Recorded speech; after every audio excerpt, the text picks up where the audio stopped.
Hi everyone, Jessica here from Paper Ink Stamp and welcome back to my channel. So today's video we are looking at creative stamping. This is issue 106. So the free gifts you get two with this month's issue.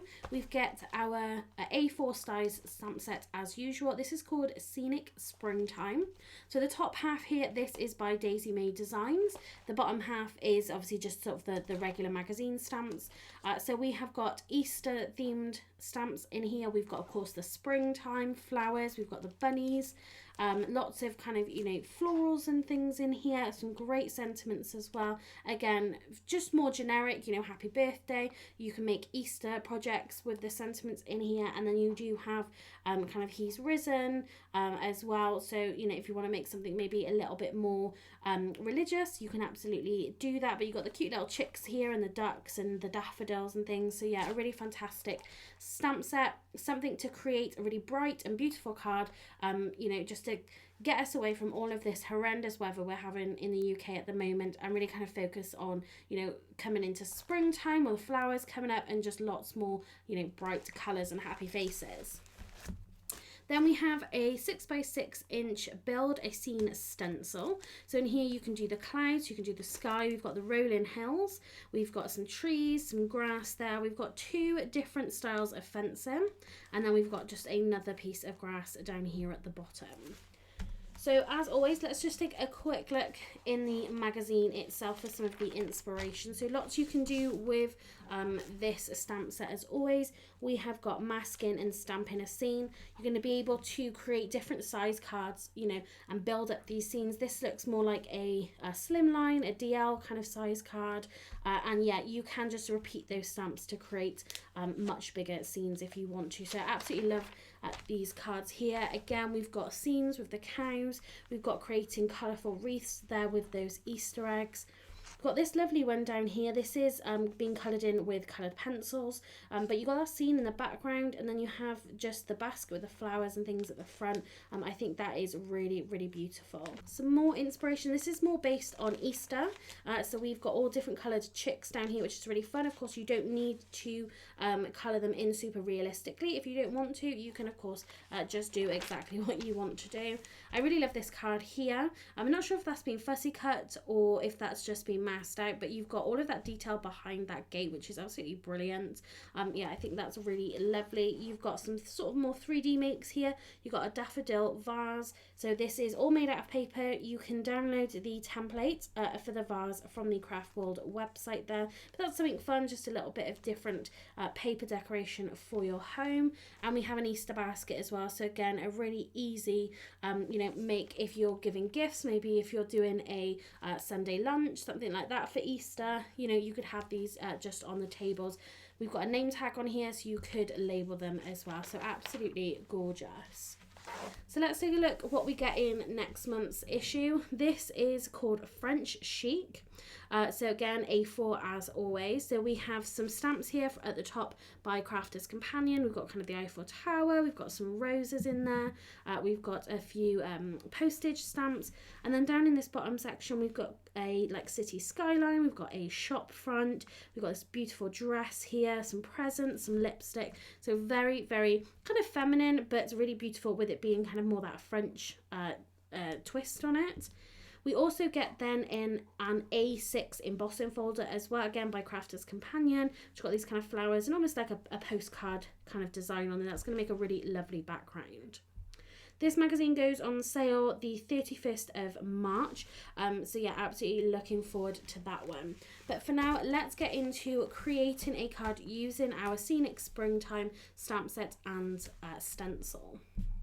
So today's card is going to be more of a 3D make. So we're going to be creating kind of a box card, but not the ones that kind of have the sides that fold up. We're just going to do kind of that front shape to it, because there's so many stamps in this stamp set and they all work so perfectly together to kind of build up scenes. I thought that would be kind of the best way to kind of use this for the first time. So to begin with, we're going to get into actually creating the box and things just a little bit later in the video, but First of all, I wanted to create a stenciled background panel for my card. Now, a lot of this you don't end up seeing in the end, but again, it sort of demonstrates really how you can use this stencil as well. So I've got a piece of Ink Me cardstock. I've cut this to 6 inches square. I do cut this down because my finished kind of card, the back of it is going to be 6 by 5 inch, because I really wanted to create something that fitted into a 5 by 7 envelope. So this is slightly bigger. Again, just want to show you how you can kind of use this stencil. So I'm going to take some of my distress inks. You can see that I've masked off some of this stencil. Sorry for the wobbling there. I'm just sort of zooming in so you can see a little further. So I have put this just onto a different mat just so I don't kind of get too much ink on my black mat.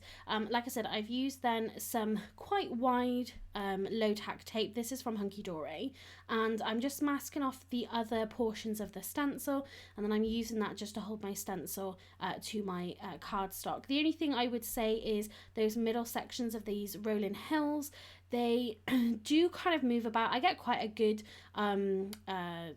stencil with this, but just be careful that they are sort of quite thin. So for that I used the Mode Lawn Distress ink, and I kind of went side to side. I wanted to get maybe just a little bit of texture on there, but you know, you could use your oxides, that would be really nice, but I kind of end up layering some of these inks together. So yeah, I just went for the Distress inks instead. Then I'm going to use a little bit of Salty Ocean for the sky. So I'm just mainly going to ink the edges of this panel. So I leave a lot of the area sort of between the sky and the hills white. Again, you probably could have gotten a smoother blend if you'd used, or if I'd used Distress oxides, but I'm quite happy with how this turned out. Again, I do end up cutting it down, and I cut everything off the sky, so I take about an inch off the top of this. So once I've done that in a little bit, then I do end up just adding a little bit more ink to the edge just to make it a little bit darker. So I'm just going to go back over. I've not added any real ink to the brush. You can see I'm dabbing it all off here. But I'm just kind of going back over this rolling hill section, just so it wasn't so stark white in between those hills. And the next thing I'm going to do is come in and we're going to do the fence. So again, this stencil can be used, you know, it doesn't have to just be with this stamp set. You can use this just to create scenes with lots of different stamps, and there's so much on this stencil. So I'm just going to take the sort of bending fence here. I'm lining this up with the edge of my card, and you can see that it is going to stop in the middle, but I'm going to end up turning this over, and I'm going to stencil through this through the back, and you'll see that in a minute. So I think I started off, I want to say it was with Vintage Photo. I thought then, because I was inking on top of that green ink, I went then for something slightly darker. So I came in then with the walnut stain afterwards. But again, just sort of blending that through. Again, I've moved my low tack tape just to mask off other areas. But again, you know, the grass section is just slightly above it. I didn't mask those off. I just make sure that I was sort of careful where I was applying my ink. So you can see that that's stenciled, and I think this looks really great. And I'm just going to turn it over, and I'm going to stencil through the back of this, and then I'm just going to have it come the other way. So again, you don't end up seeing this on my finished card project, but again, I just really wanted to show you sort of what you can kind of build up. But it almost looks like these are kind of, the one is going into the other, because this one I'm going to do now is right on the edge of the left, and it's coming off of that bottom portion as well, and you'll be able to see that once I take this stencil off. And yeah, I just think it's such a great stencil. It's really versatile, and you've got so much on here. And that just does look like, to me, it does look like those fences are kind of, you know, two fences that are joining together. So I'm going to add a little bit more green ink here as well. So just on top, again, just to bring that grass down a little bit further. And then there is a stencil right at the bottom, which is some grass. And I'm going to stencil that using the same Mode Lawn ink. And I'm just going to do that right at the base of this fence. Now, you do have quite a harsh line at the bottom of this, and I was just really careful to kind of keep that ink as much as possible in the top top portion. So my stencil keeps getting stuck on the little tabs that I've got, but it does help to really hold that stencil to your cardstock. But yeah, so just inking that up just to give a little bit more kind of detail there. I really love how this turned out. Like I said, most of it ends up being kind of covered, but it makes a really great background. So now to kind of build up some of the rest of the card. So as I said, the back of this is going to be 6 by 5 inches, and you can see I've got some mats and layers there. And then you're going to need a couple of strips to go on the inside that we're going to stamp our images, and then we're going to have a front piece. So I've bought a brand new scoreboard. This is the EK Tools one. I just wanted a proper scoreboard, to be honest with you, rather than having to use my paper trimmer. This is a little bit smaller. So here I've got 3 pieces of cardstock. This is a 300 GSM. This is going to help build the card. These have been cut to 6.5 inches by whatever width you've got, because I'm going to be stamping my images. And then on either side, I'm scored at 1/4 inch just to create a tab. And then for the front piece, which is this one here, this is cut to 8.5 by 2 inches. And then I've scored 1/4 inch, and then at 1.25 inch, and then I flipped it over and did that again. So we've got a 1/4 inch tab, which is going to attach it to our background. Then we have an inch where then you're going to be able to add kind of these middle sections. So it's pretty much going to look like this. So maybe this is more of a pop-up box. I'm not really sure what you would call it, but again, it's kind of like those exploding boxes, but I didn't want to have all of the kind of acetate bits popping out of it, so not really an explosion box, and I didn't want to have the flaps on it. So I'm just using my bone folder here just to burnish all of these score marks. So you can see that each of these pieces have a 1/4 inch tab, and you can see these are going to fit inside. Now of course these are a lot higher. These are probably about 3 or 4 inches high, but like I said, I'm going to be stamping my images onto these, and then we're going to be fussy cutting around it. So you know, these are going to be just higher than our 2 inch front piece. So hopefully that made sense. So again, you just need 3 pieces for the inside, cut to 6.5 by whatever width, and then you're going to score 1/4 inch in from each end for your tabs. Then you've got your front one, which is 8.5 inches by 2 inches, and you're going to score at 1/4 inch, and then at 1.25 inch at both ends. So I'm just trying to decide what stamps I want to use on the front. So this, maybe I didn't do this thick enough. As it turns out, you know, some of these images are quite big for the size card that I've made. I would like to have a go at creating this again, maybe with just doing a few things slightly differently. But I picked for the background, so we've got the cows, we have got this flower cross, and then we've got the tree there. And you can see I've just kind of laid these out. I'm gonna, my idea was then you would be able to see all of the images kind of coming through that. So I've put it as high to the top of this piece as possible. You can see that cross is right at the top. And yeah, like I said, we're just gonna fussy cut around it. So now I'm going to take my second piece. This is going to be the middle, and I end up just stamping 2 on this one. So I've got the signpost, and then in the end I pop the chickens on here as well. But again, there's so much in these stamp sets. Again, because they're A4 in size, they're absolutely brilliant, jam-packed with different stamps. You can create so many different scenes, and sometimes it's nice to try and get as many images as possible onto a card without it kind of looking too busy. And cards, you know, like these kind of pop-up cards, box cards, I think, you know, are the best way of going about that. So you can see there we've got the chickens and the signpost. Again, some of these images, like the chickens and that, have got a lot of detail, so they don't require kind of too much detail stamping. And then for my front one, we're going to have this watering can with the sort of planter with the tulips. We're going to have a bunny rabbit, and then we're going to have these 2, I've coloured them as kind of geese, but they, you know, you could colour them as ducks, whatever you wanted to do. So again, I'm just kind of working out, because I want you to be able to see look down this and kind of see everything. You don't end up, to be honest, again, the kind of proportions of the images are slightly off from each other, but yeah, you can kind of see all the way through. I've tried to put some of the smaller images nearer the back, like those cows are quite small, just to kind of give that proportion, you know, to make it look right. So now I've got all of these stamped. I'm going to go ahead and colour these in, and then when we come back you'll see them all coloured and we can get these cut out. I didn't really go too in depth with the colouring, to be honest. I kept it quite simple. The images are quite small, and again, you know, you don't see sort of all of the detail. It's not like you're going to look that closely to it really, so I just use maybe 1 or 2 colours rather than my sort of usual 3 colours. And you can see for the back and the middle piece, which is this one here, I did add kind of a grass mound to it, so you can see I've just coloured that in green. You don't again see sort of too much of this, but it just sort of helps the whole scene kind of flow together a little bit. I was trying to be a bit strategic, so I had 3 in the background, and then sort of got these 2 in those gaps, just to give you sort of a better chance of being able to see everything. But you can see that I'm just fussy cutting around this, so again I'm just leaving that sort of white line. I'm also leaving the sort of white space just slightly above that sort of grass section as well.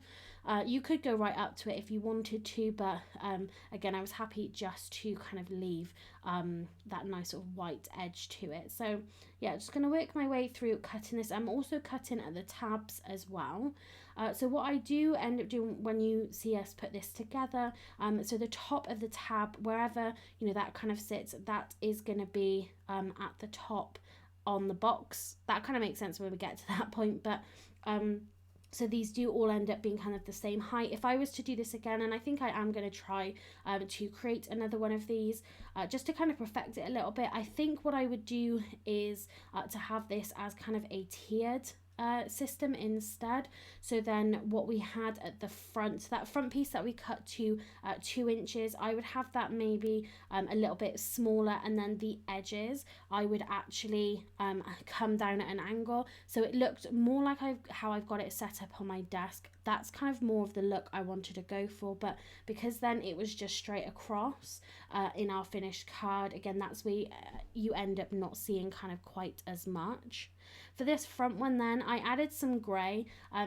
It was just my luck that all of my kind of grey pens are kind of starting to run out, and some of my browns as well. I haven't looked at those in the Copic sketches yet. Obviously I've been going through my tri-blends and then the alcohol markers from Prism, but yeah, so this ends up being a little bit of a mishmash of different colours together, to be honest. But I didn't really want to have this on the grass, sorry. I wanted to have it kind of on the ground. That's why I decided to go with the grey instead. But again, like I've said, you know, this ends up getting a little bit sort of hidden anyway. So like I said, this was kind of how I wanted it to look. But again, if I change it and do a sort of staggered side, this is definitely going to give you that look. But with how I create it here, it kind of all just stacks on top of each other. So now we can kind of put this together. So what I wanted to do was hide the tabs from the front piece, so I actually end up putting that together first before attaching the background. But I'm just going to add this on here so I can really see what it looks like. So I'm just adding some double-sided tape to my stenciled background. I'm going to add this onto a piece of glitter cards. This is by Hunky Dory. This is the Jade Green. I wanted to have something just a little bit bright and glitzy for this kind of spring design. So again, like I said, before I add that onto the background, you can see that none of that fence really gets seen. But before I add it on, like I said, I want to attach the front. So I was going to use some liquid glue, but to be honest, I thought I'd play it safe and get myself in probably less of a mess if I just use some red liner tape. If you're creating this card to give to somebody or have it be a little bit more long lasting, I probably would choose to use red liner tape. So I added that to one of the tabs, and you can see that I've attached that front panel. So that was the 8.5 by 2 inches. I've added that onto the one side, and before I then add it to the other side, I'm actually going to put all of my center pieces in. So what I'm going to do then is add the red liner tape to my first piece. And then because the width of this is 1 inch, I've cut then the tabs obviously to be 1/4 inch, and they are going to stack really well, and that you're going to be able to get them even on both sides. So this first one I've put right up against, so the very end of it, I've put that right up against the first score line. for the tab, and then we can attach it in the exact same place on the other side, and it will be you know, kind of a perfectly square. Then for the next one, I'm gonna add that and line that up right up against that background layer, and I'm gonna do the same here again. And you can see that I'm, you know, starting them so they're all equal at the top. Like I say, if I wanted to spread it out, I probably should have kind of brought it down just a little bit. So now I've got that right hand side all attached, I can go ahead and do the left. So just be mindful of where you're sticking this, make sure it's in the right place, because that first one I did end up sticking in the wrong section. I didn't add it to the side tab, I actually ended up adding it to the back of the front, if that makes sense. So it took me a minute just to kind of work out the easiest way of putting this together, because I wanted to make sure everything did line up. So I decided to add the back piece first, so that back layer with the cows, the tree and the cross. So I just took the red liner tape off that, and I just kind of maneuvered it a little bit. You can see I'm probably being a little bit awkward here, but yeah, I just sort of maneuvered it a little bit, and you can see that I'm just lining that up with that first score line. Then I'm going to come in and do the middle one. So bringing this card together is actually quite quick and easy. Obviously just creating your decoration and things is what takes the time, but I definitely want to add this into kind of my repertoire of cards that I make, because it is fun to create something a little bit different. Again, I kind of worked on my sizings based on the fact that I wanted to fit it into a 5x7 envelope, because I do have a little bit of a tendency to make cards that I don't have sort of standard envelopes for. Of course I can make my own envelopes, but I just don't always do that. But I do like how this comes out, and like I said, I'd be keen to try it with that kind of tiered system at the front, just to see if that makes a difference. But you can see how quick and easy that kind of came together, and when you look down it, you can see that those pieces have been added nice and evenly to the inside. And it, again, so looking at it now, you know, there's a lot of those images you can't really see, and I think doing that tiered system or just sort of arranging it slightly differently might work a little bit better.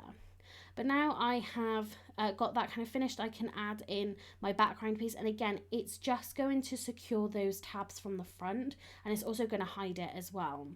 I've already cut to size just some more of that jade green cardstock just to go on the front. So I think the front of this was 2 inches by 6 inches. So this panel here is going to be 1 3/4 inch by 5 3/4 inches, and then I've got these pieces just to go on the side as well. Just, I wouldn't normally do something like this, but like I said before, I've watched a lot of Sam Calcott videos recently, and she decorates kind of every portion of her cards, and yeah, it gives it a much more finished kind of look, so that's why I've added those pieces on the side. So originally I was planning to then add a sentiment. So I was going to add a piece of white cardstock on top of that green front. I thought that would definitely look a lot nicer, but they didn't really have any big sentiments in this that would kind of fill it. I was planning to trim down this strip piece of scrap card that I had here. But instead I decided to stamp this big basket with the flowers. And then I stamped the tag, and then inside the tag you can fit the sentiment, a kind word is like a spring day. And I thought that was quite nice, and the fact that it fits in that tag nicely as well I think is great. So I do just end up stamping those, and again then I'm just going to colour them in, and I do end up fussy cutting those out. So you can see that I am just going around again, having that nice white border just there. And again, just for that tag, I kept it quite simple. I just coloured it in a little bit of brown, and then I did a bit of yellow for that string as well. So again, I do think this needed a bigger sentiment for the front, because that front section is quite big. And I think it would have looked quite nice to have something, you know, a nice big happy birthday, happy Easter, whatever that looks like. But so I just add then the tag onto the front, and then I add that basket on as well, and I just put that on with some foam pads. That is then going to finish this card. So you can see it all finished here, and you can see how this kind of goes from side to side. So again, you can pop it into an envelope. So I'm just going to grab a 5x7 envelope just to show you how nicely this fits in here. Like I said, there are a few things that I would change just from a design aspect of this, but again, maybe it would depend on the kind of stamp sets that you are going to be using with this type of design as to whether you need to kind of tier this or not. But it stands up beautifully just on its own, and I really love how this came out. It's just something a little bit different. So that's going to be it for this video. If you have enjoyed it and you like this card, then please give this video a thumbs up. Leave me a comment down below, and don't forget to hit that subscribe button so you don't miss out on any of my future videos. So that's going to be it for today. Thanks very much for watching, and happy crafting.